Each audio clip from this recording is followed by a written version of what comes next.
Cette formation vise à soutenir les comités de pilotage dans les activités de transfert de connaissances qui sont pertinentes à leur projet. De plus en plus de réalisations émergent des projets de recherche-action. Des nouvelles connaissances voient le jour et des produits, des activités de transfert de connaissances prennent vie déjà. La formation d'aujourd'hui se veut une brève introduction au transfert des connaissances pour vous familiariser notamment avec les concepts de base, les facteurs qui favorisent, mais aussi limitent l'utilisation des connaissances, les différentes étapes du processus de transfert et les grands principes de fond à respecter. Je vous rappelle, mais vous le savez, que la programmation de recherche-action Bien vieillir chez soi vise à innover dans l'offre de services aux personnes aînées afin de leur offrir des conditions gagnantes pour vieillir à domicile et s'épanouir dans leur communauté, ici au Bas-Saint-Laurent. Donc, chacun des 8 projets de la programmation de recherche-action couvre un certain territoire du Bas-Saint-Laurent. Le transfert de connaissances vient ici permettre de considérer l'utilisation des connaissances développées par d'autres territoires bas-laurentiens en premier lieu, mais on souhaite aussi par toutes les organisations et personnes intéressées au Québec par la suite. Aujourd'hui, nous avons la chance et le plaisir d'accueillir un ténor du transfert de connaissances, M. Christian Dagenet. M. Dagenet est professeur titulaire au département de psychologie de l'Université de Montréal. Depuis 2009, il est à la tête de l'équipe Renard, une équipe fortement investie dans la recherche sur le transfert de connaissances, particulièrement dans le domaine social. Au cours des 25 dernières années, il a dirigé de nombreuses études sur le transfert de connaissances en éducation, en santé publique, en, en santé mondiale et dans plusieurs autres domaines au Québec et à l'étranger. Avant de commencer, on arrive aux consignes techniques. Donc, M. Dagenet va prendre les questions au fur et à mesure de sa présentation. On vous demande donc d'utiliser la fonction lever la main, la petite main habituellement jaune ou de la couleur que vous voulez, mais de ne pas écrire les questions là, dans le fil de discussion. Vraiment, levez la main.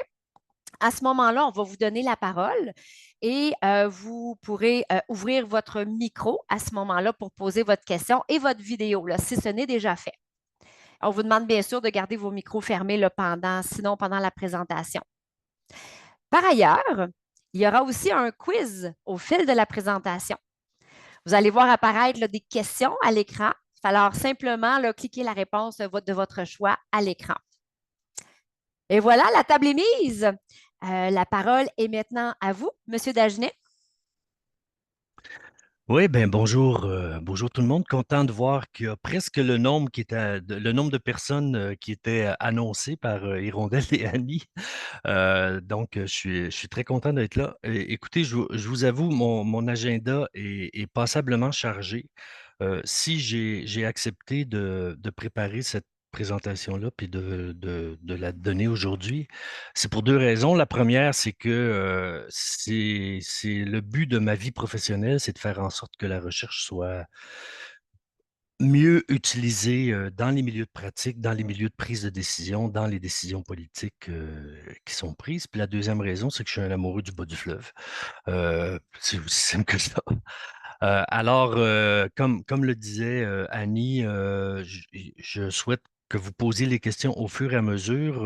Je préfère, surtout quand je suis tout seul chez moi puis que je parle avec mon écran, je trouve ça plus intéressant d'avoir des échanges au fur et à mesure de la présentation. Donc, je vous invite à lever la main quand il y a quelque chose qui n'est pas clair pour vous, quand il y a quelque chose pour lequel vous souhaitez avoir un peu plus d'informations ou si vous avez un commentaire à faire sur l'utilité pratique, mais probablement qu'il y aura à la fin de l'heure et demie qui nous est accordée, là, un peu de temps aussi pour des échanges plus spécifiques sur certains aspects. Ce que je dis, c'est que je souhaite quelque chose d'un peu plus interactif, puis on va commencer euh, très bientôt.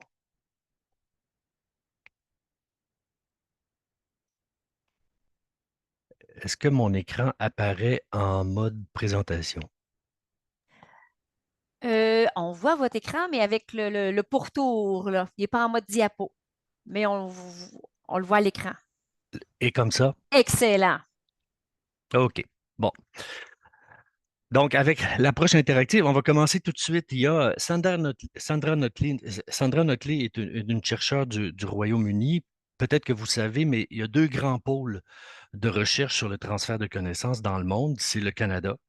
On est vraiment à l'avant-plan là, de tout ce qui se fait en matière de recherche sur le transfert de connaissances et le Royaume-Uni. Sandra Notley, c'est probablement la chercheure la plus souvent citée au Royaume-Uni. Elle est à l'Université d'Édimbourg en Écosse. Et en 2011, on l'a fait venir à Montréal parce qu'on préparait notre demande de financement, celui de l'équipe Renard. Je vais en dire deux petits mots tout de suite après. Elle nous disait à ce moment-là, en 2011, que la recherche avait le potentiel d'améliorer les politiques et les pratiques, mais que pour le moment, trop souvent, elle ne le fait pas. Euh, donc, on va commencer avec les interactions tout de suite. À votre avis, pourquoi même si la recherche a le potentiel d'améliorer les pratiques et la prise de décision, elle ne le fait pas? Qu'est-ce qui fait en sorte que ça n'arrive pas, ça?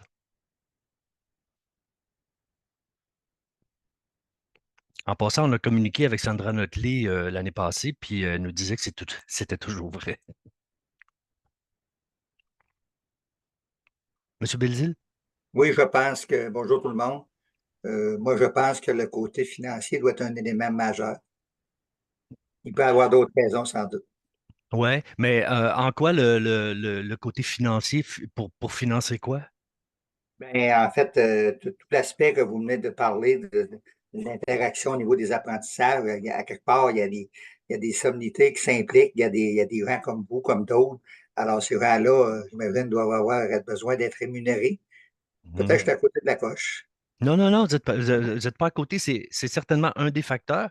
Il y a l'argent, mais en termes de ressources, il y a d'autres types de ressources aussi. On va le voir tantôt, je vais vous en parler un peu plus. Mais les ressources, c'est les ressources financières, bien sûr, mais c'est aussi les ressources en termes de temps. Le temps, c'est une ressource qui est précieuse puis qui est rare, hein, tout le monde est bien occupé. Et puis, c'est une ressource en termes d'expertise aussi, qui est peut-être manquante. Donc, les ressources, c'est certainement un facteur important. Il y Oui, a monsieur Christian Lassource. qui a levé la main, oui. Oui, ben, je pense que c'est un peu le thème de la réunion d'aujourd'hui, c'est que les recherches sont tablettées, puis finalement, ben, elles ne sont pas tenues en compte dans la suite des choses. Oui, certainement. Tabletté, oui, il y a des recherches avant d'être publiées qui ne sont pas publiées puis qui sont tablettées, effectivement. Mais il y en a d'autres qui sont publiées, mais qui ne servent pas non plus.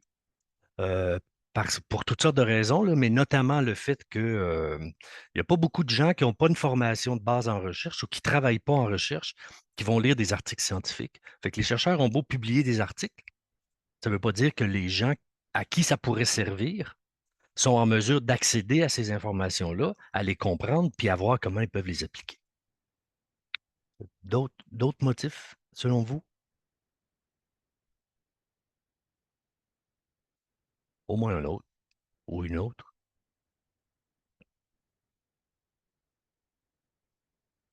Pourquoi, malgré son potentiel, puis le potentiel est avéré, hein, c'est comme il y a plein d'études qui montrent que l'utilisation de la recherche peut favoriser euh, des meilleures pratiques, des meilleures prises de décision. Madame Lévesque? Oui, ben c'est un peu dans le fond pour faire du pouce sur ce que vous ameniez, c'est qu'il y a la question du temps et les scientifiques, les chercheurs, souvent pour se faire connaître, vont aller vers des articles plus scientifiques ou des milieux plus scientifiques, ce qui fait que les milieux terrain où la vulgarisation et amener le tout sur les terrains, ben, des fois, il y a moins de temps accordé à ça. Et les recherches, c'est la recherche, hein, on est poussé vers l'avant. Et ça fait que peut-être que quand que ces travaux-là sont découverts par le terrain, ben, le chercheur est déjà ailleurs sur d'autres projets et d'autres choses. Donc, revenir, il y a beaucoup de temps là-dedans, je pense, Ouais. et la vulgarisation qui, des fois, ne se fait pas effectivement. Ouais, ouais, vous avez tout à fait raison. La vulgarisation ou toute manière de transformer les résultats de recherche dans un format approprié pour différents publics cibles, c'est nécessairement quelque chose qui manque. Puis ça manque pas seulement parce que les chercheurs n'ont pas le temps, mais aussi parce que c'est pas une priorité pour eux. Parce que dans le milieu universitaire, ce n'est pas ce qui est valorisé. Ce qui est valorisé, c'est l'obtention de subventions de recherche, l'enseignement et puis la publication scientifique. Hein. Madame Langlois? Oui, ben moi j'ajouterais là-dessus, c'est que faire changer des habitudes sur le terrain quand les gens travaillent d'une certaine manière depuis des années, ça demande de l'énergie, ça demande une conviction. Donc, si pour eux autres, il n'y a pas nécessairement, puis je ne parlerai pas au niveau peut-être général, ils voient ce qui est bon là-dedans, mais si dans leur travail au quotidien, ça augmente le travail, ça leur demande plus d'efforts, je pense et c'est un peu ça, un peu le problème, là. Faire accepter aux gens de terrain que ça peut, au bout de la ligne, ça va aider, mais si à court terme, ça leur demande plus de travail et tout ça, mais je pense que c'est un des problèmes qu'on a quand on Oui. veut descendre ça sur le terrain.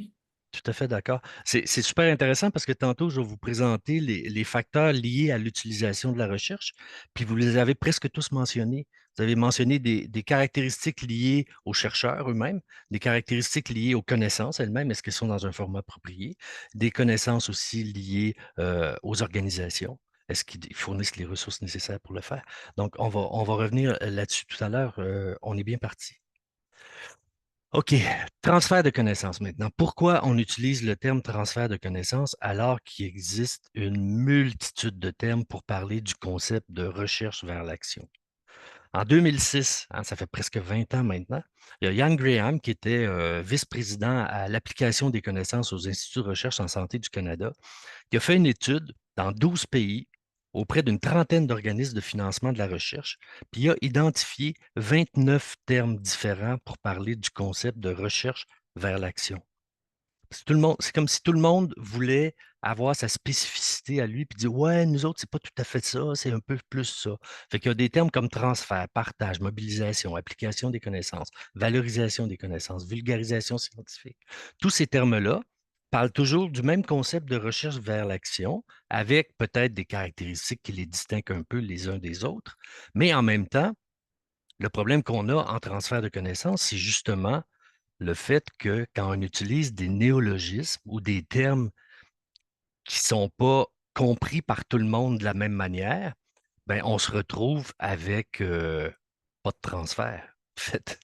Donc, l'utilisation des néologismes, là, les termes qu'on invente pour bien marquer notre spécificité, ben, nuisent en fait à notre travail de vulgarisation. Puis d'ailleurs, il y a une revue systématique qui est parue il y a 2 mois c'était en anglais, mais puis c'était des chercheurs suédois, je pense, conjointement avec des chercheurs d'Afrique du Nord ou quelque chose comme ça. Et puis eux, ils ont fait une revue systématique sur les conditions qui favorisent des décisions politiques adéquates. Et puis là-dedans, ben, il n'y avait pas le terme qui est actuellement employé par tous les organismes de financement de la recherche au Canada, qui est le terme mobilisation des connaissances. M'excuserez, moi je n'étais pas du tout d'accord avec l'utilisation de ce terme-là parce que ce n'est pas bien compris. Mais non seulement ce n'est pas bien compris, il y a juste au Canada qu'on utilise ce terme-là. Ça n'existe pas au Royaume-Uni, ça n'existe pas aux États-Unis, ça n'existe pas ailleurs dans le monde. Donc, quand on fait une revue systématique, mais on va chercher les mots-clés pour aller chercher toute l'information qu'on a là-dessus. Fait que tous les travaux de recherche qui se font sur le transfert de connaissances au Canada utilisent le terme mobilisation des connaissances. Puis ça, ben, c'est pas, alors qu'on est, on est en tête de file, euh, les travaux ne sont pas considérés dans les revues systématiques. Le terme courtage de connaissances, peut-être vous l'avez déjà entendu, puisque je pense qu'il y a plusieurs personnes d'entre vous qui connaissent le consortium InterESCAT. Je salue d'ailleurs Isabelle qui est avec nous aujourd'hui. Et donc, ce terme-là, courtage de connaissances, n'était pas non plus inclus dans la revue systématique, alors qu'il y a énormément de travaux qui se font autour de cette fonction-là d'intermédiaire entre les chercheurs et les utilisateurs de connaissances. Donc, voilà la définition que nous, au sein de mon équipe, on a adopté et avec laquelle on est confortable, c'est celle-ci, c'est-à-dire l'ensemble des efforts consentis pour faire connaître et reconnaître les activités et les résultats de recherche en vue de leur utilisation par les milieux de pratique, par les décideurs et par le grand public, que la démarche soit interactive ou non. On spécifie que la démarche soit interactive ou non parce que, justement, le terme transfert de connaissances, il y a beaucoup de gens qui ne voulaient pas l'utiliser parce qu'ils disaient transfert de connaissances, ça veut dire les chercheurs, là, les savants, là, ils vont venir nous balancer leurs résultats de recherche à nous qui n'auront rien à dire, comme si le transfert était unidirectionnel des chercheurs vers les utilisateurs. Mais toute la recherche qui a été faite depuis 30 ans en transfert de connaissances montre que si on ne tient pas compte des besoins et des préférences des utilisateurs potentiels, le transfert risque d'être décevant. Donc, l'approche doit nécessairement être interactive. Donc, transfert, il n'y a rien qui dit dans le terme transfert que c'est unidirectionnel. Ça peut très bien se faire dans les deux sens. Hirondelle? Oui, je vais inviter Lucien. Bonjour Lucien, qui a écrit une question dans le chat si tu es à l'aise de la nommer haut et fort, s'il vous plaît, pour Christian. Ok, bonjour. En fait, ma question était relative à la revue systématique, là. C'était de savoir si elle était disponible et puis accessible. Merci. Vous aimeriez que que je vous l'envoie? Ouais. Je pourrais la Oui, les faire suivre. références pour qu'on puisse la trouver et puis la lire. Oui, d'accord. Mais lisez-la en vous disant bien que courtage et mobilisation des connaissances, c'est pas dedans. Hein? Ok. Mais des revues systématiques sur le transfert de connaissances, il y en a une multitude. Hein, il y en a plein, plein, plein.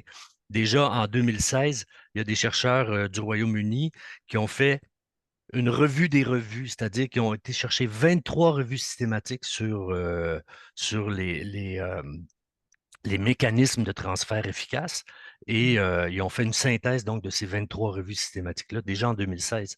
Alors, il y en a plusieurs qui ont paru depuis. Mais ça me fera plaisir de vous en envoyer si vous le souhaitez. Merci. OK, donc, ça c'est fait. Donc, il y a plusieurs termes pour parler du concept de recherche vers l'action ou de transfert de connaissances, mais il y a aussi plusieurs types d'utilisation des connaissances. Donc, quand on fait des efforts pour transférer des résultats de recherche vers des utilisateurs potentiels, euh, ben, on peut viser différents types d'utilisation. On peut transférer des résultats de recherche simplement pour informer les gens, pour changer leur compréhension d'un phénomène, d'une problématique, euh, ou de changer leur attitude par rapport à un comportement ou à une situation. Donc, on appelle ça l'utilisation conceptuelle. Donc, c'est dans la tête que ça se passe. Ce n'est pas une utilisation qu'on peut observer, mais c'est que ça mène à une nouvelle compréhension ou à un changement d'attitude en lien avec une situation, un problème, une problématique. Hirondelle? Je vais poser une question. Ouais. Parce que tu dis que c'est pour partager des résultats de recherche. Mais est-ce que si une organisation a aussi des résultats ou des documents à partager sur comment ils mettent en place un service, par exemple, ça peut s'appliquer aussi? Si ça peut s'appliquer aussi, Oui, oui, oui, la oui, oui, théorie absolument. partagée aujourd'hui, dans le fond, c'est n'importe quelle connaissance qui est développée ou seulement de la connaissance de recherche?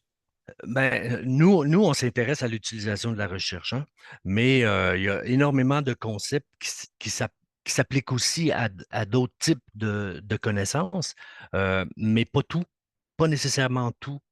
Par exemple, un des facteurs liés à l'utilisation des connaissances scientifiques, c'est que les connaissances ont été transformées, adaptées ou vulgarisées. Alors que si on veut transférer d'autres types de connaissances, généralement, ça n'a pas besoin d'être transformé, tu vois. C'est juste un exemple, il y a d'autres différences comme ça. Mais il y a beaucoup de choses qui sont utilisables de la même manière. Entre autres, non, on va y revenir. OK.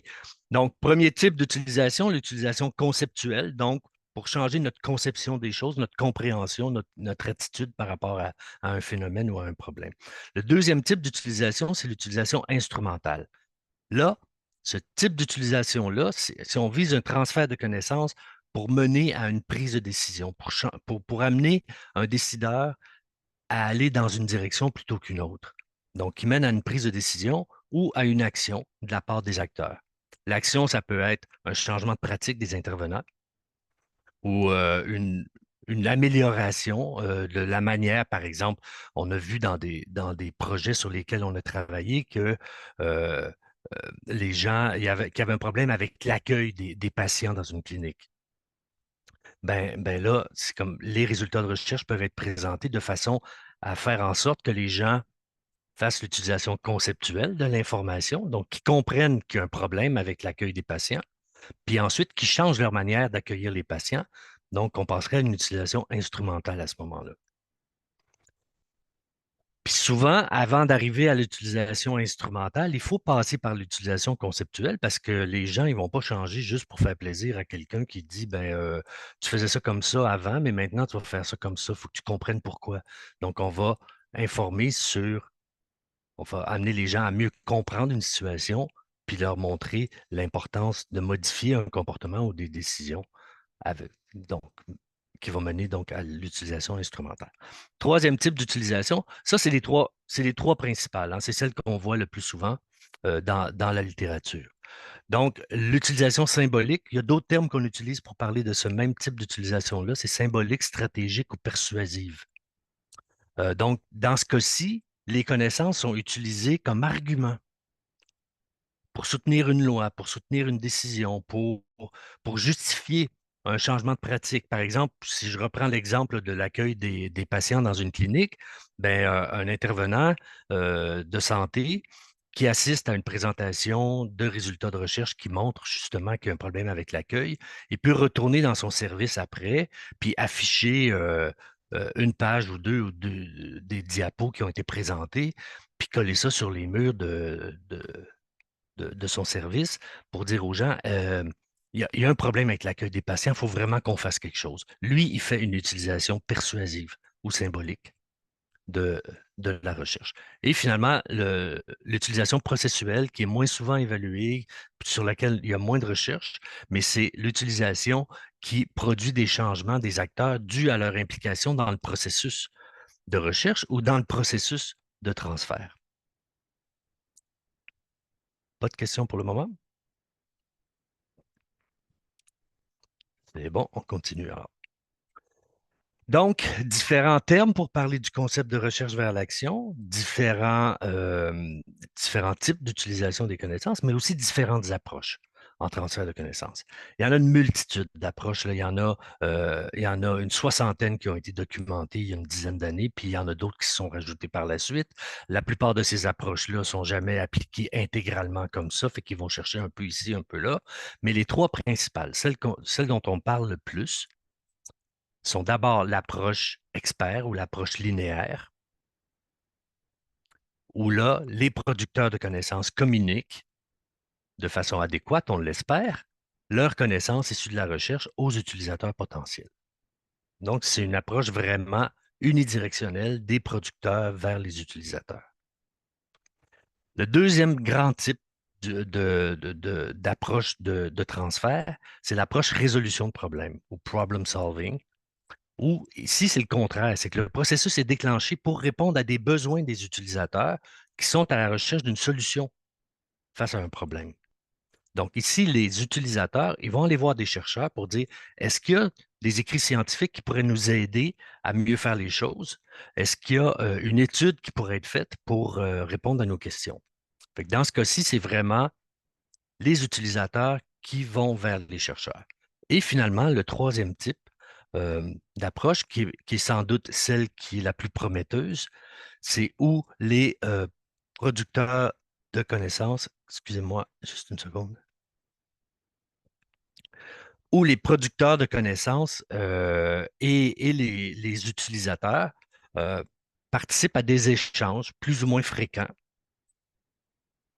de façon tout au long de la démarche de recherche.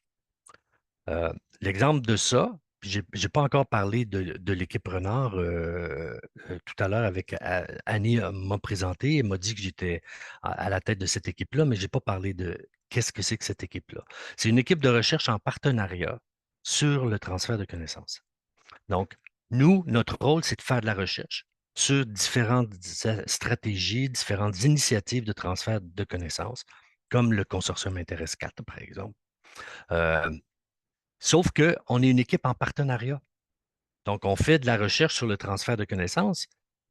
Puis ça, ça fait qu'on est financé par le Fonds québécois de recherche Société Culture, mais il nous donne juste la moitié des points sur la qualité de la recherche qu'on fait, parce qu'on a un double défi. Le premier étant de faire avancer la science du transfert pour 50 des points, puis l'autre, c'est de faire avancer les pratiques de nos partenaires. Donc, on est en partenariat avec le consortium InterES4, avec l'Institut national de santé publique du Québec, avec l'Institut de recherche en santé et sécurité du travail, avec le CETREC, le Centre de transfert pour la réussite éducative du Québec. Donc, on a plein de partenaires comme ça, 17 en tout actuellement. On mène des projets de recherche qui les aident à améliorer leurs pratiques, puis qui nous font avancer la science du transfert. Donc, ça, c'est un exemple d'approche interactive où on a des échanges répétés avec nos partenaires. On fait des réunions mensuelles, on fait une retraite fermée annuelle, on s'assoit avec nos partenaires pour déterminer nos priorités de recherche et qu'est-ce qui va être le plus susceptible de faire avancer à la fois la science et les pratiques. Première question quiz. On va avoir besoin des rondelles. Mais je vous la lis d'abord. Lorsqu'un intervenant ou une intervenante prend connaissance de nouvelles études à propos d'un phénomène et qu'il ou elle se forge de nouvelles interprétations à propos de ce phénomène, sans nécessairement modifier ses actions, il s'agit de quel type d'utilisation des connaissances? L'utilisation instrumentale, conceptuelle, persuasive ou active? Le vote.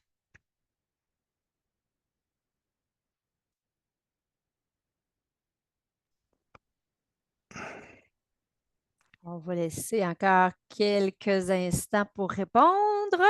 J'ai répondu moi aussi, hein. Vous allez influencer les statistiques parce qu'on va voir, c'est le fun, on peut voir l'ensemble des réponses par la suite. Alors, Ouais. tout le monde a répondu? On en a encore qui rentrent, là. OK, on va attendre. 45, on est proche. Si ça... Est-ce que tout le monde a un dernier 5 secondes? C'est beau? Je partage les résultats. Ouais.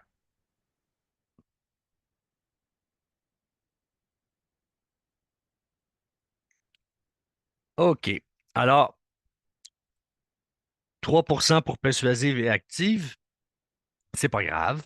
20% pour l'utilisation instrumentale, ça, c'est une personne sur 5, c'est quand même pas mal. Mais la bonne réponse était effectivement l'utilisation conceptuelle parce qu'on ne change pas de comportement, on ne change pas de décision, il n'y a pas d'action qu'on voit, c'est vraiment la compréhension des personnes qui va changer. C'est bon, merci. Oui, M. Koulibaly.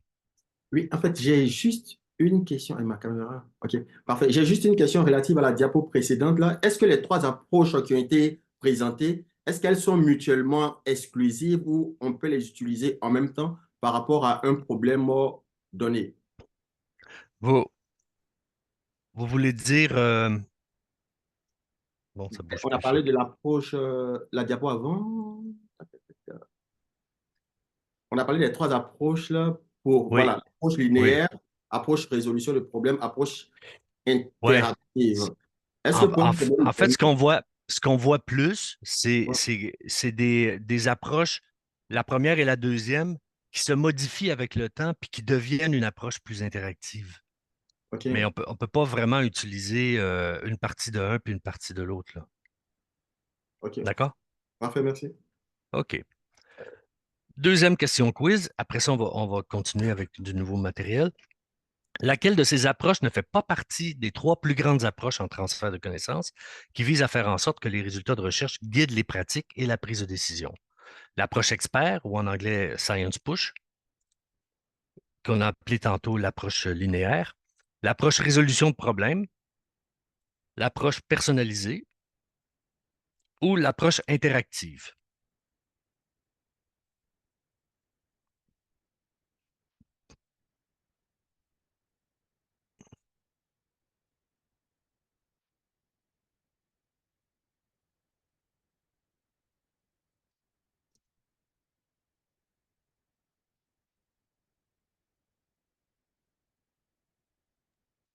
J'en vois encore qui rentrent.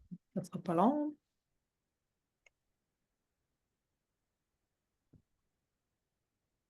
Je pense que c'est bon, tout le monde. Je vais partager les résultats.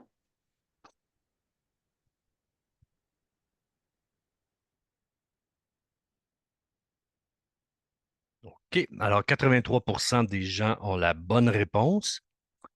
Cette approche-là, on n'en a pas du tout parlé tout à l'heure. Je pense que c'est une approche qui n'existe même pas. Donc, 83 des gens avaient raison. Merci, Hirondelle. Je vais enlever ça et on va poursuivre. Bon. OK, maintenant, bon, différents termes pour parler du transfert, différents types d'utilisation, différentes approches, mais aussi différentes étapes dans le processus de transfert de connaissances.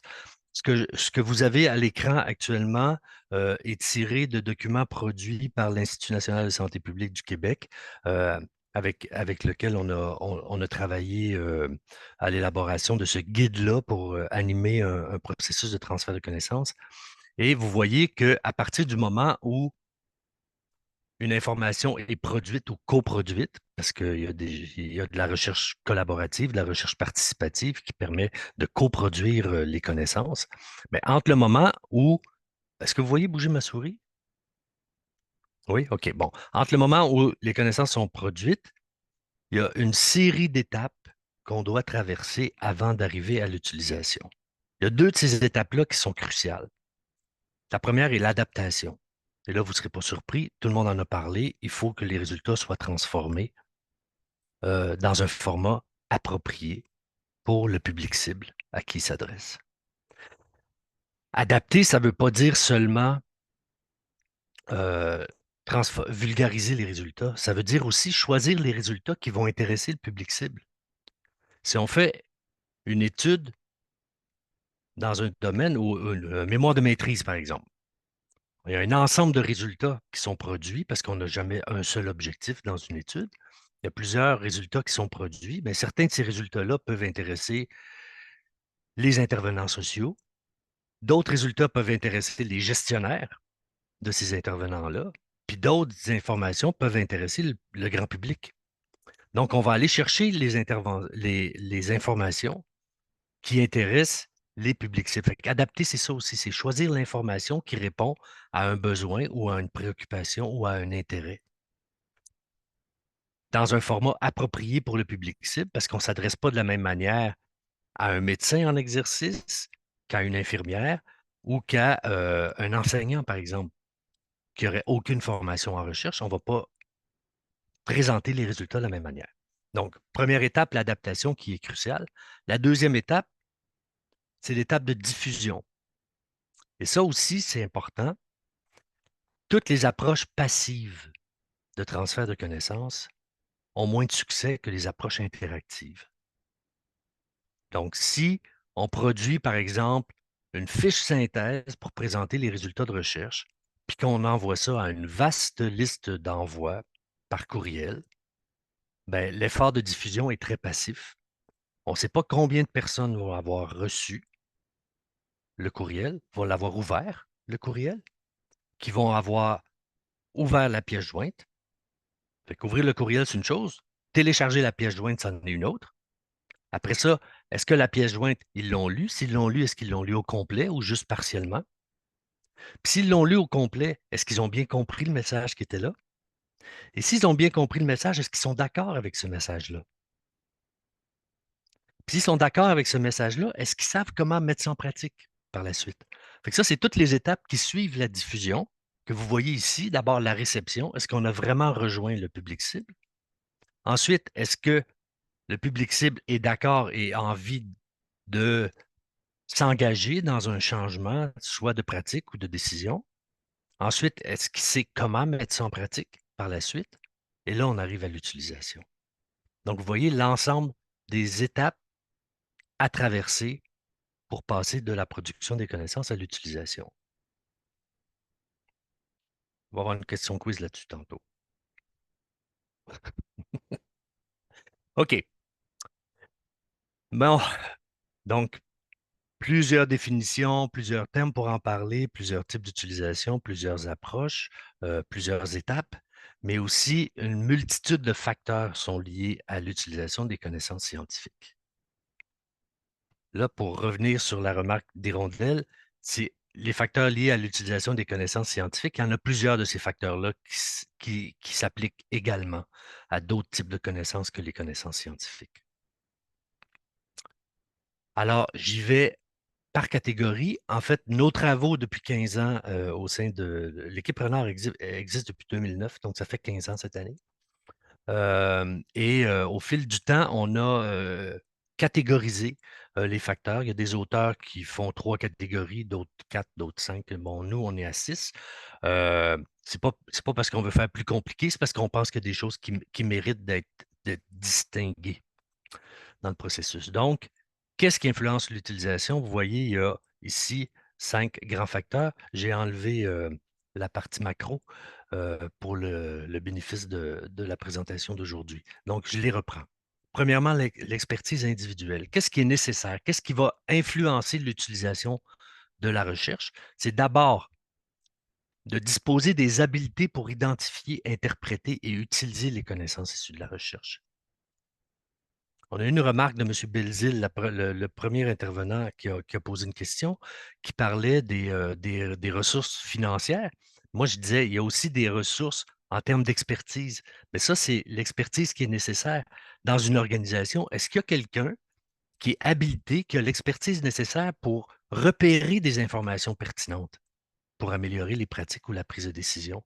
Puis après ça, pour les interpréter, est-ce qu'il y a une formation de base en recherche qui permet de juger de la validité des informations, puis de comprendre comment ça peut s'appliquer, donc comment utiliser. Et bien sûr, pour l'interprétation, je viens de le mentionner, mais ça prend la capacité à juger de la qualité méthodologique des résultats d'une recherche. Donc, ça prend une formation de base en recherche. Donc, ça prend dans une organisation, dans un service, une expertise pour faire ça. Deuxième catégorie de facteurs, les caractéristiques des utilisateurs. D'abord, une réceptivité puis une attitude positive face à la recherche. Il faut qu'on croie que la recherche peut nous apporter quelque chose de positif, de quelque chose de constructif, quelque chose qui va nous aider, qui pourrait nous aider. Donc, une attitude positive face à la recherche. L'utilité perçue de la recherche, bon, c'est pas seulement de trouver que c'est intéressant de faire de la recherche, mais aussi de voir que ça peut être utile pour nos pratiques ou pour la prise de décision dans notre organisation. Et ensuite, c'est une caractéristique des utilisateurs. Quels sont leurs besoins puis leurs connaissances disponibles, puis est-ce que les connaissances qu'on veut transférer vers eux, c'est congruent avec ces besoins et ces connaissances disponibles-là? Troisième catégorie, les caractéristiques organisationnelles du milieu utilisateur. Donc, ça prend une culture organisationnelle qui valorise. Ça prend un niveau d'implication de l'organisation dans le processus de transfert. On aurait pu le mettre en premier, mais ça prend un leadership fort de la direction. Parce que c'est ça qui va déterminer, qui va permettre le développement d'une culture organisationnelle ouverte puis qui valorise la recherche. Et ensuite, des ressources dédiées, alors on revient à M. Belzil, des ressources dédiées pour les activités de transfert, c'est-à-dire des ressources financières, des ressources en termes d'expertise, des ressources en termes de temps. Toujours pas de main levée. On y reviendra. Ensuite, les caractéristiques des stratégies de transfert. Donc, comment on va organiser nos efforts de transfert de connaissances? C'est quoi les caractéristiques de transfert, de stratégie de transfert, pardon, qui peuvent mener à l'utilisation? D'abord, il faut adapter les connaissances et communiquer. On l'a dit déjà plusieurs fois jusqu'à maintenant. Il faut formuler des pistes pour l'action, formuler des recommandations pour proposer des changements. Ça prend des mécanismes d'échange, qui soient formels ou informels, ou les deux. Et la présence d'un intermédiaire entre la recherche et la pratique est aussi un facteur déterminant. Les courtiers de connaissances du consortium INTERES4 sont un bel exemple justement d'intermédiaire où des courtiers et courtières ont été formés pour faire l'intermédiaire entre la recherche qui est produite et les utilisations potentielles qui pourraient en être faites par qui. Ensuite, les caractéristiques liées aux connaissances. Ça aussi, ça a été mentionné au début de la présentation par certaines d'entre vous. Les connaissances doivent être compréhensibles, pertinentes et utiles à la prise de décision. Elles doivent être compatibles avec les besoins, les valeurs, les attentes, les préférences des utilisateurs ou l'agenda politique, parce que certains résultats de recherche pourraient favoriser, par exemple, l'élaboration d'une nouvelle politique. La fiabilité et la qualité des informations. La fiabilité, c'est est-ce qu'on a confiance dans la source? Donc, la crédibilité de la source. Et le rythme de production, ça veut dire que si on fait une étude dans un milieu, mais qu'il y a une décision qui doit être prise dans 3 mois, puis que les résultats arrivent dans 6 mois ou dans 1 an, ben, ça risque de ne pas être utile. Enfin, les caractéristiques des chercheurs, qui est vraiment un facteur très déterminant. Leur attitude des chercheurs envers la collaboration. Les habiletés à adapter les connaissances. Hein, on a dit, on a répété plusieurs reprises que c'est important d'adapter, de vulgariser. Donc, l'habileté des chercheurs à adapter les connaissances ou à s'entourer de gens pour le faire. C'est pas tout le monde qui a ces habiletés-là, c'est pas tout le monde qui a cet intérêt-là, mais si on peut s'entourer dans une équipe de recherche de quelqu'un qui est habile avec ça et qui est intéressé à le faire, on peut le faire. La crédibilité des chercheurs est aussi un facteur déterminant. Et enfin, mais c'est loin d'être le moindre, la reconnaissance des activités de transfert de connaissances pour fin de promotion des chercheurs.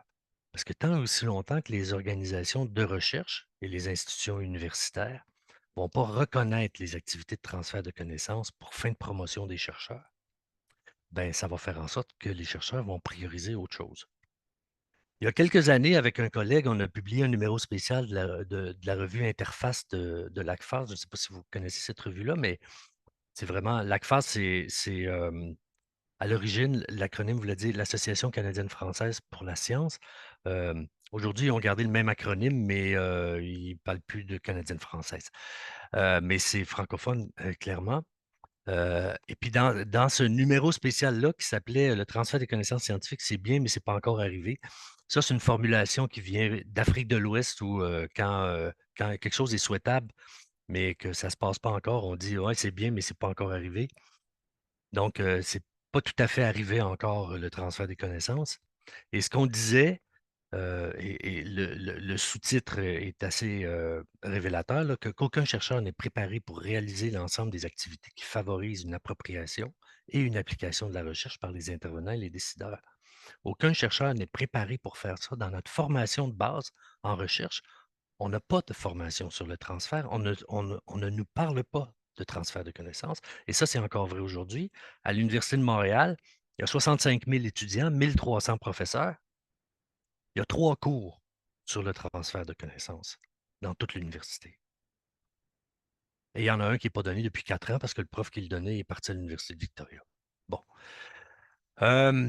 3 éléments qu'on mentionnait dans l'éditorial qui commençait le numéro spécial de la revue. D'abord, malgré la bonne volonté et les habiletés indéniables de certains, parce qu'il y a des chercheurs qui le font extrêmement bien, les chercheurs et étudiants-chercheurs ne sont pas suffisamment formés pour transmettre leurs résultats de recherche hors du milieu académique. Donc, on est formé pour transférer nos résultats de recherche ou diffuser nos résultats de recherche plutôt vers nos pairs. Donc, d'autres étudiants, d'autres chercheurs dans le même domaine. Deuxième élément, aucun chercheur n'est préparé pour réaliser l'ensemble des activités qui favorisent une appropriation et une application de la recherche par les intervenants et les décideurs. L'ensemble des activités, on l'a vu tantôt avec le modèle de l'INSPQ, c'est la transformation, la diffusion, l'appropriation, tout ça. Troisième élément, on tarde à retrouver dans les critères de promotion des chercheurs universitaires la reconnaissance des activités de transfert dans lesquelles ils et elles doivent de plus en plus s'investir. Puis elles doivent de plus en plus... Excusez-moi.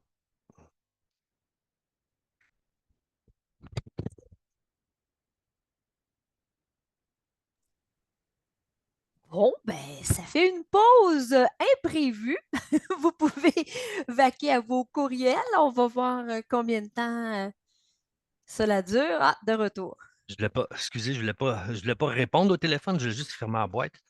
Euh, OK. Donc, c'est ça.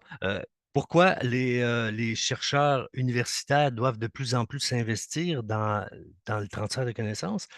C'est la pression des organismes de financement de la recherche qui, dans leur programme de financement des chercheurs, imposent de plus en plus souvent des plans de transfert qui peuvent être budgétés même au moment, mais qui sont euh, une condition obligatoire à mettre en place. Aux Instituts de recherche en santé du Canada, qui financent 4000 chercheurs par année, il y a près de la moitié de leur programme de financement de la recherche qui exige un plan de transfert. Donc, ça fait une pression sur les chercheurs qui ne savent pas nécessairement comment faire, puis qui, là, ils communiquent avec nous pour, pour qu'on les aide un peu. Voilà. Alors, question numéro 3 du quiz. Les étapes du processus de transfert de connaissances débutent par la production ou la coproduction des connaissances et se terminent par l'utilisation des connaissances. Le processus de transfert débute par l'adaptation des connaissances, se termine par la diffusion des connaissances, débute par la production ou la coproduction des connaissances et se termine par l'appropriation des connaissances, ou encore débute par la diffusion des connaissances et se termine par la réception des connaissances. Vos réponses.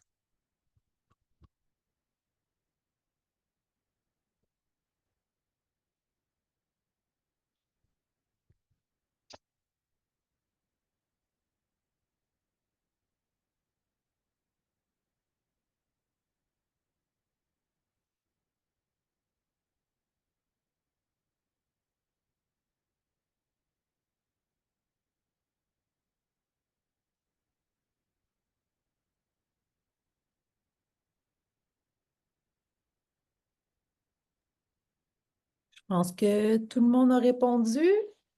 Donc, je partage. Oh, il y en a deux autres qui viennent de rentrer. Peut-être une petite seconde encore. Parfait, je partage.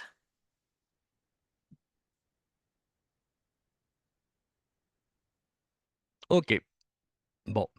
Euh, le processus de transfert de connaissances ne peut pas ne se faire sans une production des connaissances. Donc, ça débute nécessairement par la production ou la coproduction et ça se termine par l'utilisation.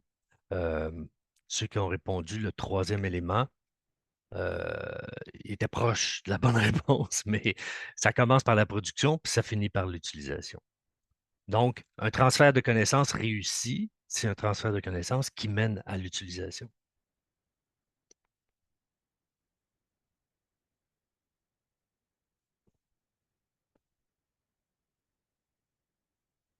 Question numéro 4. Parmi les énoncés suivants, quel facteur concernant les caractéristiques liées aux chercheurs pourrait influencer la réussite ou l'échec du transfert? Donc, les caractéristiques liées aux chercheurs, on en a parlé quand même pas mal. Premièrement, la rigueur des méthodologies de recherche utilisées par les chercheurs, l'habilité des chercheurs à adapter et communiquer clairement leurs connaissances à un auditoire non spécialiste, l'habilité des chercheurs à publier leurs résultats de recherche dans des revues scientifiques prestigieuses, et enfin, le soutien institutionnel pour encourager la publication d'articles scientifiques.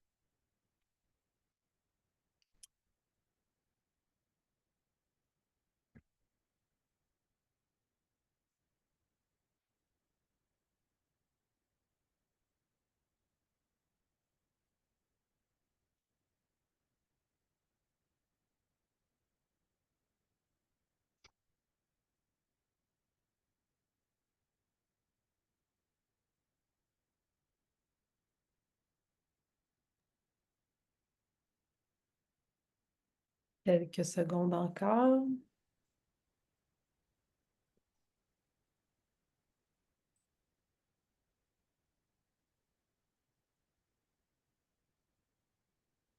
Parfait, je pense que c'est beau. Je partage. Excellent. OK. Le soutien institutionnel pour encourager la publication d'articles scientifiques, c'est certainement pas un facteur qui va encourager l'utilisation de la recherche, parce que les articles scientifiques, c'est pas avec cet outil-là principalement qu'on fait le transfert. Puis l'habilité des chercheurs à publier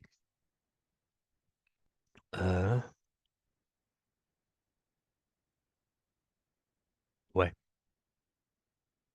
Le résultat dans les revues scientifiques prestigieuses non plus. Évidemment, l'habilité des chercheurs à adapter et communiquer clairement, c'est la bonne réponse. OK. Encore une autre et c'est la dernière. Nous avons vu que certaines caractéristiques liées au contexte organisationnel des utilisateurs et des utilisatrices peuvent influencer le transfert et l'utilisation des connaissances. Parmi les énoncés suivants, lequel n'est pas attribuable au contexte organisationnel? Un leadership fort à l'interne pour promouvoir la recherche, l'ouverture au changement au sein de l'organisation, l'habileté à adapter et communiquer clairement les connaissances et la présence d'incitatifs au changement.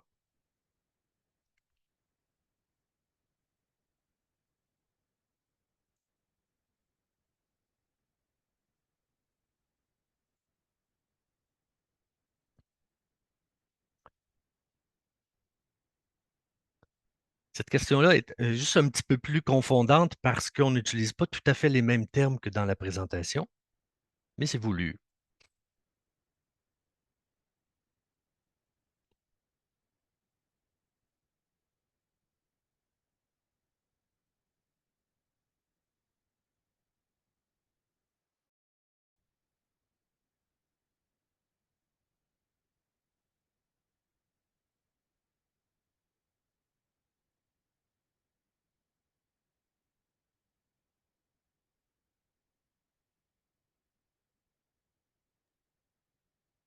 On a un petit peu moins de monde que tantôt, là. Je me demande si les gens réfléchissent davantage ou sont moins certains. Ouais, mais c'est pas grave si tout le monde n'a pas répondu, peut-être dans 3 secondes. Oui, un petit 3 secondes. Et je partage.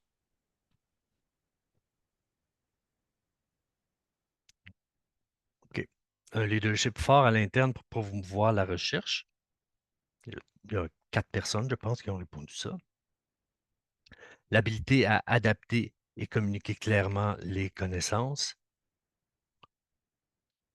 Ce n'est pas une caractéristique organisationnelle, même si la plupart des gens se sont fait prendre ici. Ah non, mais non, pardon, c'est ça. C'est laquelle, excusez-moi, laquelle n'est pas attribuable au contexte organisationnel. Donc, c'est la bonne réponse, celle où 60% des gens ont répondu. Et puis, quand je disais on n'utilise pas tout à fait le même vocabulaire, c'est qu'on n'a pas utilisé le terme incitatif au changement. Mais c'est parce que ça fait partie de la culture de l'organisation. Donc, je dirais que tout va bien. OK. Maintenant, puis on va finir là-dessus. Non, pas tout à fait, mais presque. Donc, 5 grands principes à considérer dans une démarche de transfert de connaissances. Si vous voulez faire du transfert de connaissances, il y a 5 grands principes à respecter qui sont importants.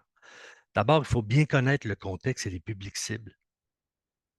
Donc, il faut préciser le problème et les besoins non comblés à l'origine de la démarche de transfert. Parce que sinon, les gens ne comprendront pas pourquoi on arrive avec nos activités de transfert puis nos propositions de changer quelque chose. Puis ensuite, circonscrire les publics cibles, leurs besoins, leurs préférences, leur degré de réceptivité, parce que c'est sur cette base-là qu'on va développer notre stratégie de transfert. Deuxième grand principe, privilégier une approche intégrée du transfert de connaissances. Plus on commence tôt dans la réalisation d'une étude, plus c'est intéressant. Parce que déjà, on peut se poser la question dès le début, à qui les résultats qu'on va produire pourraient-ils être utiles?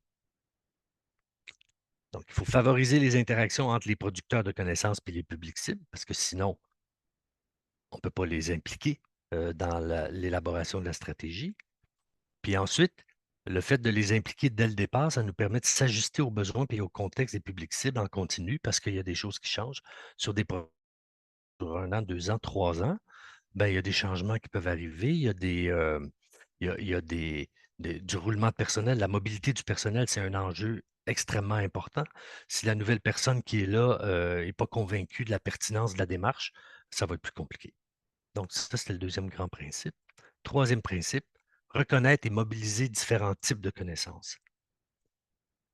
Transférer des résultats de recherche scientifique, c'est bien, mais tenir compte des connaissances expérientielles des gens, tenir compte de la culture de l'organisation puis de ses expériences passées, c'est aussi important de mobiliser ces connaissances-là. Une des manières de faire ça, puis on pourrait en reparler si ça intéresse certaines personnes, c'est de présenter des résultats de recherche avec des recommandations pour l'action, pour la réflexion, puis d'organiser un atelier pour délibérer autour de la pertinence puis de la faisabilité de mettre en place ces changements-là. Ça permet de combiner les connaissances scientifiques avec les connaissances expérientielles des gens qui connaissent le contexte bien mieux que les chercheurs qui ont mené l'étude. Donc, on combine les expertises des deux dans ce type d'atelier-là. Quatrième principe, miser sur des interventions multiples. Il n'y a pas de solution magique, il n'y a pas d'activité de transfert qui, à elle seule, va arriver à produire un changement majeur. Donc, on multiplie les stratégies, on fait des notes de synthèse, des ateliers, on communique avec les gens, on fait des présentations orales de façon à multiplier en fait les moyens pour atteindre notre cible. Ensuite, dernier grand principe, travailler en collaboration avec l'ensemble des acteurs concernés. Ça ne veut pas dire qu'on travaille en collaboration avec toutes les personnes, mais avec des représentants de toutes les catégories d'acteurs qui sont concernés. Fait que si on travaille avec la protection de la jeunesse, par exemple, on va avoir des gestionnaires, on va avoir des intervenants, on pourra avoir des parents, on pourra avoir des représentants de la DPJ comme tel. Donc, développer des relations de partenariat entre producteurs et utilisateurs est un facteur qui influence positivement l'utilisation de la recherche. Il n'y aura pas de questions quiz là-dessus, mais est-ce qu'il y a des gens qui ont des questions à poser? Oui, Lucien. Désolé, pardon, je pose beaucoup de questions là, je m'excuse. Mais en fait, peut-être qu'on va revenir sur le fait de connaître les préférences du public cible. Alors qu'on sait que généralement dans les organisations, ben, les gestionnaires ou autres s'intéressent plutôt à la satisfaction des publics cibles. Quelle est la différence au juste entre préférence et puis satisfaction? Je ne sais pas si ma question est claire ou pas. Oui, pardon, mais j'ai été dérangé. J'ai raté la fin de votre question. La différence entre Est-ce quoi et quoi? que vous pouvez nous éclairer un peu plus sur la différence entre la satisfaction du public cible et puis les préférences du public cible? D'accord. En fait, quand on parle de public cible ici, on ne parle pas de clientèle desservie. On parle des publics cibles à qui s'adressent nos efforts de transfert de connaissances. Ok. D'accord? Donc, c'est leur préférence à eux. Par exemple, j'ai beaucoup travaillé, en Afrique de l'Ouest où, pour rejoindre les agents de santé communautaires, on a utilisé une capsule vidéo très courte qu'on a diffusée sur WhatsApp parce que c'est l'outil de communication le plus utilisé en brousse et puis dans les régions un peu plus éloignées. Les gens, c'est avec cet outil-là qui. Donc, on a fait une capsule vidéo très courte. Il ne fallait pas que ça prenne trop de données parce que les gens là-bas, ils payent aux données utilisées. Et puis donc, on a diffusé ça. On avait une liste d'envoi et puis on a diffusé ça à l'ensemble des agents de santé du pays pour les sensibiliser à une thématique donnée, là. Je ne vais pas rentrer dans les détails maintenant, mais c'est vraiment, quand on parle de préférence, c'est vraiment sur les modes de communication, en fait. Et puis sur l'intérêt des informations à leur diffuser aussi. OK. Monsieur Belzil? Oui, d'abord, M. Dagenet, je vais être licheux un peu, là, mais très bien. Merci beaucoup pour la présentation. Très Ça fait intéressant. plaisir. Moi, ce que j'aimerais vérifier de vous, c'est que nous, actuellement, nous sommes dans le cadre d'un projet recherche-action. Et évidemment, nous avons, entre autres, une recherchiste avec nous qui travaille. Puis quand on dit recherche-action, on fait de l'interaction entre nous, on va chercher des données et finalement, on avance avec ça.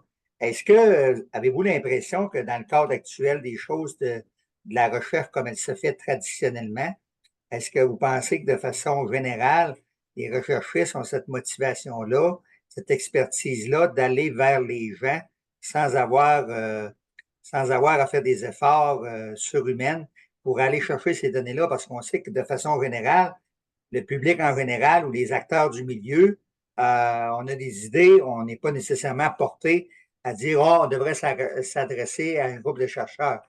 Est-ce qu'entre vous, comme chercheurs, c'est une dynamique qui existe d'ouverture vers, oui, transfert de connaissances, mais est-ce que vous êtes ouvert à aller vers le monde ordinaire, les acteurs ordinaires, ou bien il y a une couche entre les deux qui est difficile, Bon. une forme de perméabilité entre les deux.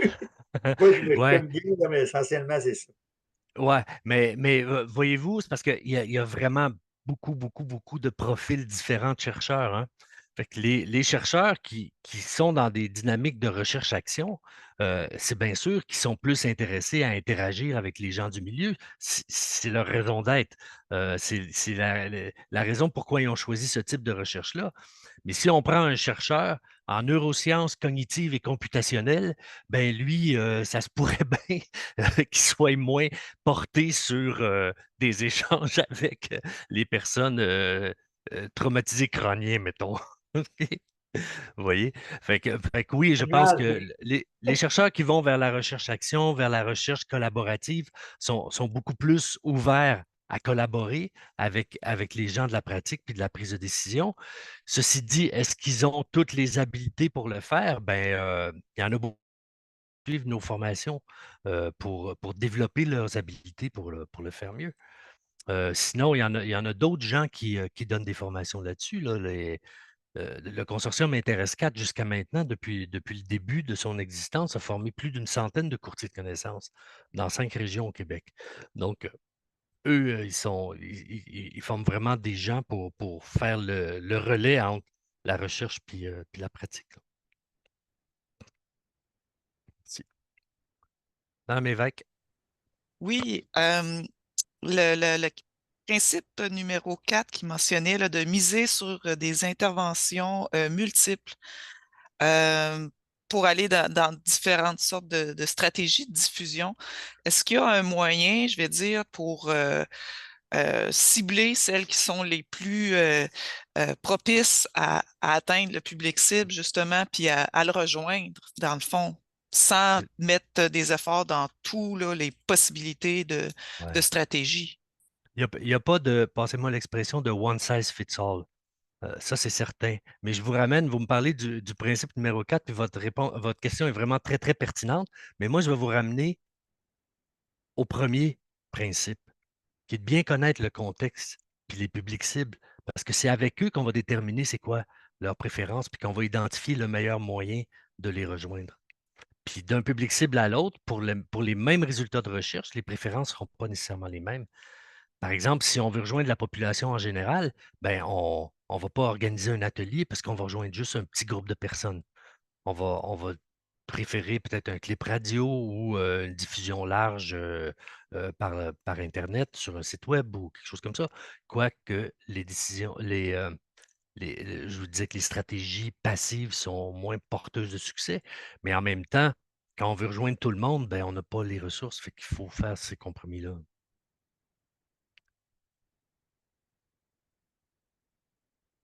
Est-ce qu'il y aurait d'autres questions, commentaires?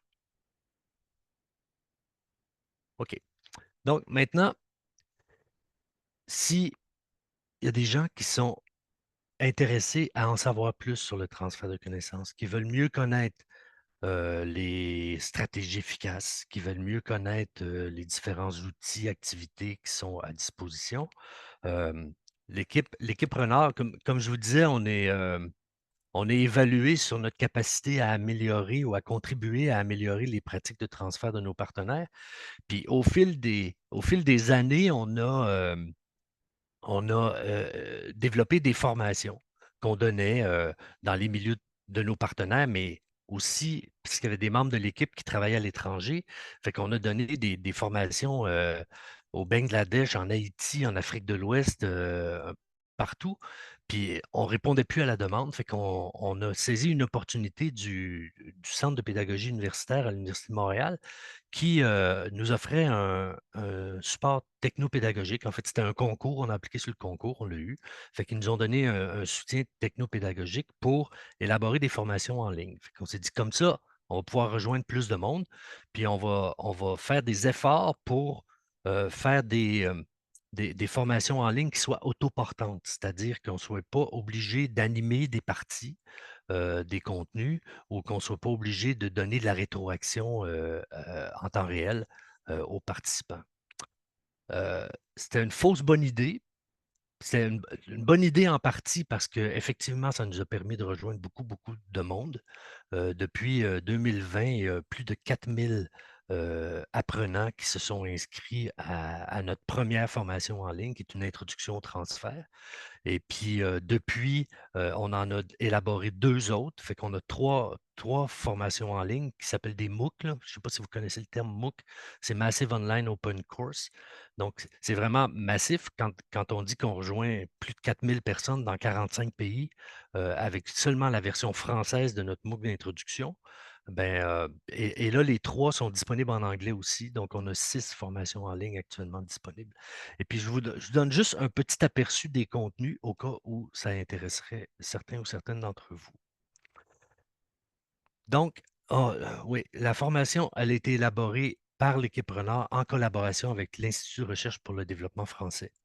L'objectif, c'était d'améliorer les compétences en transfert de connaissances de la communauté de recherche, des décisionnaires, puis des personnes professionnelles. Donc, on voulait améliorer les compétences en transfert de connaissances de tous ces publics cibles-là. Donc, le premier MOOC, c'est une introduction aux concepts, aux outils, aux activités. Il est divisé en 8 modules. Ça prend une douzaine d'heures à peu près, grosso modo. Un peu moins, un peu plus, dépendamment de si vous faites les lectures d'appoint, si vous faites tous les exercices, etc. Mais il y a 8 modules. Le premier présente les concepts de base et les mécanismes de transfert de connaissances. Le deuxième, les facteurs d'influence et l'efficacité des mécanismes de transfert de connaissances. Ça, c'est des choses qu'on a effleurées aujourd'hui dans la présentation au début. C'est 2 modules qui sont un peu plus théoriques, mais qui sont essentiels pour comprendre les fondements même de l'approche de transfert de connaissances. Ensuite, on passe à du plus pratique, c'est-à-dire, c'est quoi les étapes de planification d'une stratégie de transfert? Vous avez vu le module, le modèle de l'INSPQ tout à l'heure. Dans ce module-là, le troisième, on va plus en détail là-dedans. Notamment, on parle de l'élaboration d'un plan de transfert. Je vais revenir là-dessus dans la diapo suivante. Donc, troisième module, les étapes de planification d'une stratégie. Quatrième module, la fonction courtage de connaissances. Ce que fait le consortium Intéresse 4 du courtage de connaissances. Donc, ils ont formé des gens pour faire l'intermédiaire entre la recherche puis la pratique et la prise de décision. Ensuite, on fait, dans les modules qui suivent, un survol de différents outils et activités de transfert de connaissances. On revient sur la fonction de courtage de connaissances. On présente des infographies qui peuvent servir d'outils utiles en transfert, de capsules vidéo qui peuvent être utilisées pour transférer des connaissances, de communication orale adaptée à un public non expert. Donc, il faut former les chercheurs pour leur apprendre à parler à d'autres mondes que leurs pairs. C'est toujours, ils sont formés pour parler à leur père, il faudrait qu'on leur apprenne à parler à leur mère. Et donc, on leur donne des astuces ou des modes de communication. On les aide à mieux préparer leur communication orale, accompagnée ou non d'un diaporama.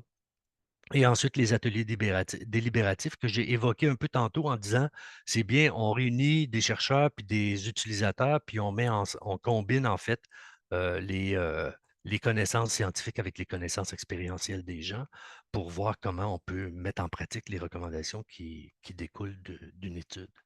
Et finalement, le 8e module, lui, porte sur comment on évalue les retombées d'une stratégie de transfert, comment on peut porter un jugement sur l'efficacité de notre stratégie finalement.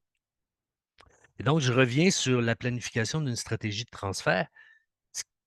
Ce à quoi on doit penser, c'est quelles sont les connaissances qu'on veut transférer. Donc, le quoi, c'est les connaissances à transférer. Pourquoi? Dans quel but? Qu'est-ce qu'on veut atteindre comme résultat en transférant ces informations-là? À qui on va les transférer? Est-ce qu'il y a plusieurs publics cibles? Est-ce qu'ils sont tous intéressés aux mêmes informations? Est-ce qu'on ne doit pas organiser des activités pour un public cible puis d'autres activités pour une autre? Par qui? Donc, le qui et le par qui, c'est toujours un petit peu confondant, là. Qui va nous aider à planifier ça? Est-ce qu'on va avoir besoin d'un graphiste, par exemple? Est-ce qu'on va avoir besoin d'un communicateur pour animer des ateliers? Est-ce qu'on va avoir besoin de consulter certaines personnes dans les publics cibles pour valider un peu nos modes de communication? Il y a le quand, il y a le comment. Le quand, ça c'est facile. Le comment, mais c'est facile, mais il faut y penser parce que souvent, on pense à une activité de transfert ou une stratégie de transfert une fois que toute la recherche est finie, puis on fait ça en un coup, puis c'est tout. Mais quand on fait une recherche, puis en particulier quand on est dans un contexte de recherche-action, au fur et à mesure où les résultats sont produits, ils peuvent être transférés, il peut y avoir des échanges autour de la pertinence de ces résultats-là. Donc, on n'attend pas à la fin, donc on commence à y penser avant. Le comment, c'est les stratégies, les outils, les initiatives qu'on va prendre pour mener au transfert et combien de ressources ça va nous prendre pour le faire. Là, j'ai une diapo pas jolie qui montre un peu, c'est pas celle-là, c'est celle-là, donc, qui montre un peu qu'est-ce qu'on met dans un plan de transfert. Donc, vous voyez, tous les éléments que je viens de mentionner dans la diapo précédente se retrouvent ici. C'est à quel besoin on veut répondre, pour atteindre quoi, quels sont les effets espérés, c'est quoi les finalités de l'utilisation des connaissances. Puis ensuite, on énumère, puis là, on peut ajouter des cellules au tableau, évidemment, là, quelles connaissances, pour qui, pourquoi, comment, puis avec qui. Et enfin, parce qu'on propose dans un plan de transfert de commencer par une analyse du contexte puis des besoins, fait qu'on essaie d'identifier c'est quoi les principaux facteurs favorables et défavorables à l'utilisation des résultats qu'on veut transférer. Puis enfin, les résultats de l'évaluation. C'est dommage, j'avais une figure plus jolie que ça à vous montrer, mais je n'ai pas retrouvé. OK. Le deuxième MOOC, lui, notre deuxième MOOC porte spécifiquement sur la préparation d'une note de politique. Une note de politique, là, ça ne s'adresse pas nécessairement à des décideurs politiques, ça peut s'adresser à n'importe quel public cible. Ça se présente comme un texte court, écrit en langage clair et dans un format attrayant. Ça, c'est les trois principales caractéristiques d'une note de politique interventionniste. Donc, un texte qui est court, qui est écrit en langage clair et dans un format attrayant, donc il capte l'attention. La note résume les résultats d'une recherche ou de plusieurs recherches, puis formule des recommandations adressées à un public non spécialiste dans le but qu'il en fasse usage dans ses pratiques professionnelles ou pour la prise de décision. Donc, il y a des recommandations, il y a plusieurs types de notes de politique. Celle dont on parle dans ce MOOC-là, c'est une note interventionniste, donc qui vise à proposer un changement.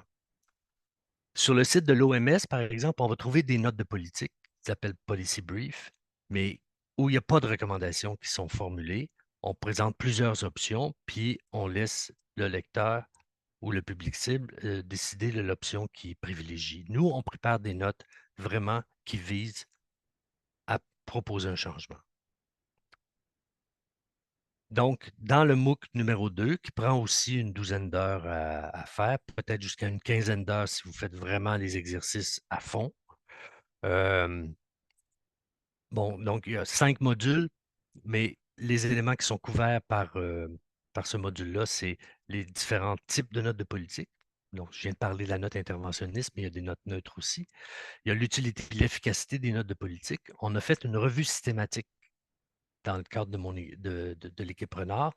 Avec une étudiante, on a fait une revue systématique sur les notes de politique, c'est quoi leur efficacité, puis c'est quoi les caractéristiques d'une note efficace.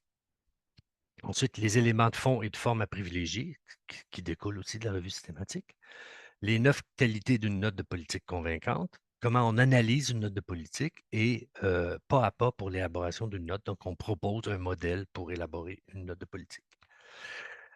Le gabarit qu'on propose, je vous le présente, c'est pas une religion, hein, c'est pas quelque chose qu'il faut absolument faire dans cet ordre-là, mais c'est une proposition qu'on a testée dans une multitude de contextes, puis qui s'est avérée, pour nous, en tout cas, la façon préférable de le faire. Mais ça peut évidemment être adapté. Donc, un titre, pas plus de 2 à 4 pages, idéalement 2. Parfois, on en met une troisième, mais souvent, la troisième, c'est une grande figure qui prend toute une page. 2 à 4 pages, 1500 mots, mais ça non plus, ce n'est pas une religion, c'est un point de référence, là. Donc, un titre court, percutant et informatif. Il faut qu'à la lecture du titre, on ait envie de lire ce qui suit. Il faut que ça vienne percuter notre imagination. Ensuite, tout de suite, sous le titre, un résumé qui est important pour convaincre le lecteur de poursuivre. Le résumé de qu'est-ce qu'il y a dans la note, pourquoi on écrit cette note-là, puis qu'est-ce qu'on propose. Ensuite, des faits saillants, 3 ou 4 items en point de forme dans un encadré, mais c'est les faits saillants de l'étude. Donc, les principaux résultats de l'étude qui a été menée. Ensuite, dans l'introduction, pourquoi le problème est important, pourquoi on devrait s'en préoccuper, puis il faut énoncer clairement l'objectif de l'étude, puis annoncer la présentation de recommandations.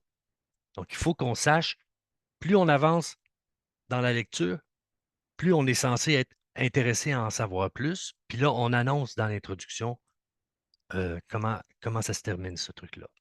Ensuite, l'approche et les résultats. On combine ça on ne parle pas ici de méthodologie de recherche, puis d'analyse de données, puis tout ça. Donc, on résume la démarche de recherche et les analyses, mais de façon très brève. En fait, pour montrer que ce qu'on présente là-dedans, ce n'est pas basé sur nos opinions ou nos croyances personnelles, mais que c'est basé sur des résultats de recherche. Donc, il faut dire que l'étude a été menée par un organisme ou une unité de recherche qui est crédible et puis qui a été faite à large échelle, ou en tout cas, bref, il faut donner des éléments pour montrer la rigueur puis de la démarche. Mais on n'est pas là pour expliquer quel type d'analyse statistique on a choisi, puis pourquoi ça, c'était mieux que de prendre un type d'analyse statistique. C'est vraiment pas ça le but ici. Fait que 2 phrases en général, 2, 3 phrases maximum, c'est suffisant. Ensuite, on réduit le plus possible les détails superflus, puis on fournit des faits, des exemples concrets pour appuyer les résultats. On insère des figures, des images, des tableaux pour rendre la note attractive. En conclusion, il faut les appuyer, les conclusions, sur les résultats, puis exprimer les idées avec des affirmations fortes, avec des verbes d'action, et finalement, les recommandations pour l'action, où on spécifie quelles mesures spécifiques devraient être prises et par qui et à quel moment pour appliquer les recommandations de façon réaliste. Et finalement, on ajoute les sources consultées ou recommandées pour ceux qui veulent en savoir plus. Donc, s'il y en a qui veulent connaître les détails de la méthodologie qui est employée, il faut leur donner une référence pour qu'ils puissent retrouver cette information-là. Souvent, dans les sources consultées ou recommandées, c'est le rapport de recherche qu'on va mettre comme référence ici. On ne mettra pas toutes les références qui ont été citées dans l'introduction. On va plutôt référer à un rapport ou à un article qui a été publié là-dessus. Pour vous inscrire au MOOC, bon, là, il y a un petit hic, c'est que nous, quand on a élaboré nos MOOC avec le Centre de pédagogie universitaire, on a fortement insisté pour qu'ils soient totalement gratuits et qu'ils soient asynchrones, c'est-à-dire que ça ne commence pas à une période puis ça finit à une autre. Ça commence quand on veut puis on finit quand on veut. Si on prend 6 mois, on prend 6 mois.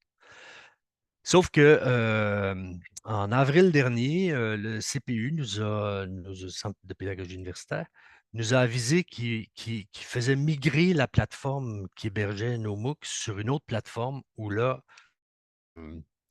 ce n'est plus gratuit et c'est limité. Donc, à partir du moment où on s'inscrit, on a 5 semaines pour faire le MOOC au complet. Nous, on est un peu, on ne s'appelle pas l'équipe renard pour rien. les gens qui s'inscrivent au MOOC en passant par notre site Web peuvent le faire gratuitement. Donc, on leur donne les instructions pour que... Parce qu'il y a deux options quand on entre sur le site de la plateforme. Il y en a une version payante puis une version gratuite. La version gratuite ne donne pas accès aux examens qui permettent d'obtenir une attestation à la fin. Mais vous vous inscrivez à la version gratuite et à la fin, nous, on va vous donner un lien vers les examens, puis nous, on va vous fournir une attestation gratuitement. Donc, c'est important de ne pas s'inscrire directement en passant par le site du Centre de pédagogie universitaire, parce que là, vous allez devoir payer, puis c'est pas nous que vous payez, donc on ne peut pas vous rembourser, évidemment. Voilà. Donc, ça, c'est pour vous inscrire. Quand vous cliquez sur le lien qui est ici, ou quand vous inscrivez ce lien-là, c'est équipepreneur.org, c'est facile. Vous arrivez sur la page d'accueil de notre équipe, vous descendez un peu et là, vous allez voir ce qu'il y a à l'écran actuellement. Fait que vous avez, pour vous inscrire aux 3 MOOC, il y a une bande-annonce aussi que vous pouvez regarder qui dure 1 minute et demie. Là. Voilà. J'ai fini. Fin renard, Monsieur Dagenet, merci de permettre la gratuité de, je donne mon opinion personnelle, de ces excellents MOOC. Les deux sont fantastiques. Il faut prendre le temps de les faire, mais c'est très, très, très pertinent et intéressant, dynamique, facile à suivre. Alors, merci beaucoup, M. Dagenet, pour ce webinaire. Votre présentation a permis de clarifier la voie à suivre pour réaliser un processus de transfert de connaissances qui correspond aux visées d'un projet de recherche-action particulier. Vous nous avez sensibilisé à l'importance très important de sa planification en amont. Hein? Tout va trop vite, on le fait jamais à temps, alors planifier en amont, puis aux éléments clés à considérer. Avant de conclure, merci pour votre attention, tout le monde, tous les participantes, participants. Avant de conclure, pour faciliter le travail des comités de pilotage sur la voie du transfert de connaissances, le consortium Intéresse 4, dont M. Dagenet a parlé à quelques reprises pendant sa présentation, le consortium souhaite offrir au comité de pilotage un certain accompagnement là, dès cet automne. Alors, j'invite Mme Isabelle Bastille, qui est coordonnatrice au consortium Intéresse 4, à vous présenter brièvement cette offre d'accompagnement là, qui est souhaitée, qui est proposée. Vous pouvez départager votre écran peut-être, M. Dagenet? Oui, oui. On va revenir en grand groupe. Et Isabelle, est-ce que tu peux prendre le micro? Merci. Oui, donc merci beaucoup, Christian, pour la présentation. C'est toujours très, très riche. Donc, en fait, ce qu'on vous propose comme accompagnement au consortium, nous, on ne va pas nécessairement vous accompagner tout au long de la démarche là, de la planification de votre plan de transfert de connaissances. Par contre, on a l'habitude au niveau de l'étape d'adaptation des contenus. Donc, comment on fait pour adapter les contenus? Nous, on fait vraiment du courtage de connaissances. Donc, c'est notre moteur principal, l'adaptation des contenus pour répondre aux besoins terrain. Donc, on pourrait vraiment vous alimenter par rapport à cet aspect-là, puis par rapport à tout ce qui est en fait, le principe 1 et le principe 4 que Christian vous présentait, là, toute la portion de à qui on s'adresse, c'est quoi les objectifs. Donc, on peut vous aider, en fait, en animant des consensus parce que parfois, dans des comités de travail, il y a plusieurs idées qui sortent, mais c'est difficile de faire converger parfois. Là, donc, on peut également là, faire des ateliers pour vous aider à cibler qu'est-ce que vous voudriez partager en priorité, à quel public cible. Puis, à partir de ce moment-là, on pourrait vous alimenter sur qu'est-ce qui peut être gagnant comme pratique là, en fonction des publics cibles qui auront été ciblés. Donc, c'est un peu l'offre qu'on vous propose. Là. On imaginait ça entre 1 et 3 ateliers là, avec peut-être quelques tours de sondage là, pour vous aider à vraiment bien prioriser. Je ne sais pas s'il y avait des questions par rapport à cette offre d'accompagnement-là. Bien, l'offre est lancée, hein, Isabelle, merci. Puis de toute façon, cet automne, aux rencontres des comités de pilotage, cet automne, ça va être approfondi un peu les besoins d'accompagnement et tout ça, puis les liens seront faits là, avec toi et ton équipe. Excellent, merci beaucoup. Bon. Alors, ben, merci encore, M. Dagenet, pour ce magnifique webinaire. Merci à tout le monde pour votre participation. On va vous envoyer, bien sûr, hein, et oui, on veut évaluer. On va vous envoyer un court sondage par courriel suite à ce webinaire. C'est important d'y répondre, s'il vous plaît. Ça nous permet, nous, d'ajuster notre offre d'accompagnement. Alors, on vous souhaite, Hirondelle et moi, un magnifique après-midi et au plaisir de vous recroiser dans un comité de pilotage. Merci tout le Bye monde. bye. Merci, revoir. bonne Merci à vous journée. tous.